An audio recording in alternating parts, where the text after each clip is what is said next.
I'd like to introduce Julia Jürgens to you, Head of Leadership Development at Metro AG, and fresh from, I suppose, London, we have Richard Roberts, the Inquiry Lead of Volans. How you are influencing what you do, and especially the study that you've carried through. So where is the mindset now, and where does the mindset need to be in order for us to meet all the challenges? We've heard a lot today about why capitalism as usual isn't working, isn't going to deliver on the global goals, certainly not on time. And I want to be a little bit provocative and perhaps a little bit more uncomfortable for many of us in this room and say that sustainability as usual is also not going to deliver on the global goals on time.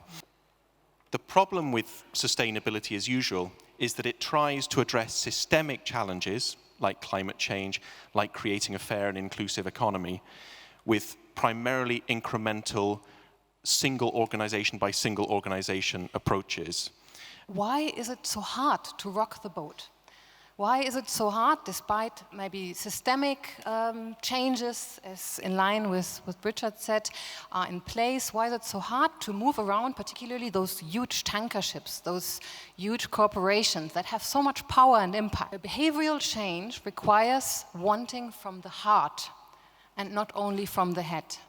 In this decade we're about to head into, companies are going to need to expand their focus when they think about sustainability from the traditional mindset of responsibility to also take into account two additional R's: responsibility, resilience, and regeneration. It all has to do with consciousness.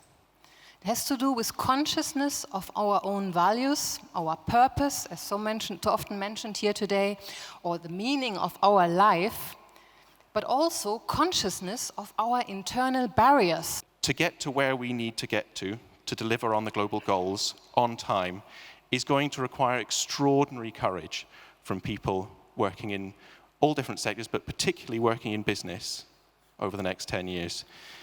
The courage to be dismissed as naive and misguided, the courage to fail, learn from it, try again, fail better. This morning we heard Amira Mohammed say, change needs to happen locally. I dare to say it does not only need to happen locally in terms of this country or this company, it needs to happen locally inside each person.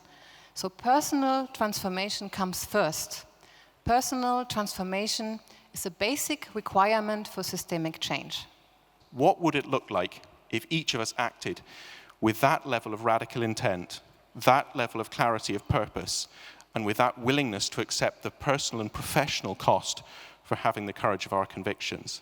And I think that's an essential question for the 2020s.